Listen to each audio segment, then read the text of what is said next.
ایک شخص ہے اصفہان کا، تاجر ہے، بہت بڑی عزاداری کرواتا ہے، اور عزاداری ہی کی وجہ سے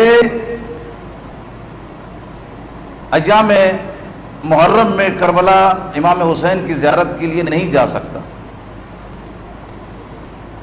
مگر وہ مستقل امام حسین کی مجالس کراتا ہے۔ اور اس کا طریقہ کار یہ ہے کہ جب چیزیں خریدنے جاتا ہے تو دکان والے سے کہتا ہے اس میں درجہ 1 کون سی ہے، درجہ 2 کون سی ہے؟ دکاندار بتاتا ہے یہ درجہ 2 ہے اور یہ درجہ 1۔ اب یہ کہتا ہے مجھے درجہ 1 دے دو۔ دنیا والوں کے لیے پیغام دے رہا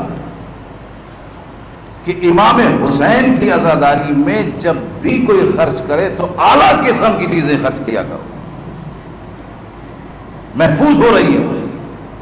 ہر چیز جو بھی لیتا ہے پوچھ لیتا ہے یہ کیسی کوالٹی میں اچھی ہے، جو سب سے اچھی وہ چیز مجھے دی جائے۔ ایک دن یہ اپنے بچوں کو آمادہ کرتا ہے۔ یہ واقعہ بہت زیادہ ایران میں بہت ہی زیادہ پڑھا جاتا ہے، اور خصوصاً جب امام حسین کا موضوع ہو تو اس میں اس واقعے کو بہت زیادہ بیان کیا جاتا ہے۔ ہم اور آپ سمجھ رہے کہ کون دیکھ رہا، مجلس میں ہم پہنچے کون دیکھ رہا، ایسا نہیں ہے۔ میں نے یہ روایت پڑھی، میں حیران ہو گیا۔ روایت یہ تھی کہ اگر کوئی شک کرے اس بات میں کہ امام حسین اس طرح سے دقیق آپ کی ایک ایک چیز لکھ رہے تو کیا وہ اپنے ایمان میں شک کرے، اس روایت میں شک نہ کرے۔ تو عزاداری میں مصروف رہتا تھا۔ اس دفعہ اس نے سوچا عزاداری اپنے بچوں کے سپرد کرتا ہوں اور امام حسین کی زیارت کے لیے جاتا ہوں۔ اب یہ زیارت کے لیے نکلا اور بچوں نے عزاداری شروع کر دی۔ چیزیں آتی رہی، مجلس ہوتی رہی، ماتم ہوتا رہا۔ اس نے کربلا میں پہنچ کر امام حسین کی زیارت کی اور وہیں پر خواب دیکھا۔ اس نے دیکھا امام حسین بیٹھے ہوئے ہیں اور ایک ہاتھ میں کاپی ہے، ایک ہاتھ میں قلم ہے، اس پر کچھ لکھ رہے ہیں۔ یہ جو بھی چیزیں اس وقت استعمال ہوتی ہیں، خواب میں دیکھا اس نے امام حسین کسی چیز پر لکھ رہے ہیں۔ کہتا میں نے تھوڑا سا آگے بڑھ کر دیکھا کیا لکھ رہے۔ کہ جب میں نے دیکھا تو امام حسین ایک ایک جگہ کا نام اور وہاں پر جو مجلس ہو رہی ہے وہ لکھ رہے ہیں، جو مجلس کروا رہے ہیں اس کا نام لکھ رہے ہیں۔ تو میں حیران ہو گیا۔ اب میں نے بڑھ کر ہمت کی، میں نے کہا کہ اپنے مولا سے سوال کیا جائے، آقا اس گناہگار کا بھی نام کہیں ہے؟ میں نے پوچھ لیا بڑھ کے کہ بھائی میرا بھی مولا نام ہے اس میں۔ امام نے فہرست دکھائی اور فہرست دکھانے کے بعد کہا کہ تمہارے گھر کی مجلس پوری کی پوری لکھی گئی ہے، یہ تبرک اس میں آیا ہے۔ اب جو میں آپ کو بات کہنا چاہ رہا ہوں وہ سنیے۔ تبرک کی فہرست میں ایک جگہ نمبر 2 لکھا ہوا تھا، آئل ہی استعمال ہوا ہے، درجہ 2،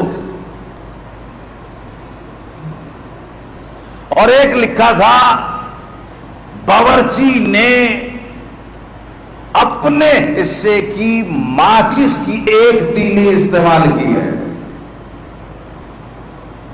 ایک تیلی۔ یہ بڑا حیران ہوا،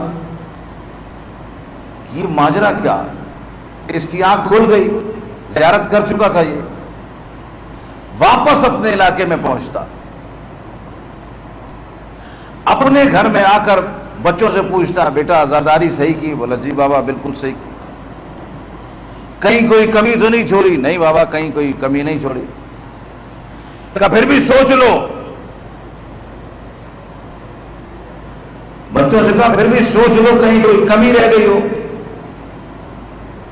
تو ایک بچے نے بتایا بابا ہم گھی لینے گئے تھے تو ہمیں اچھی کوالٹی کا نہیں ملا تھا، اس لیے ہم نے نمبر 2 کوالٹی کا گھی استعمال کیا۔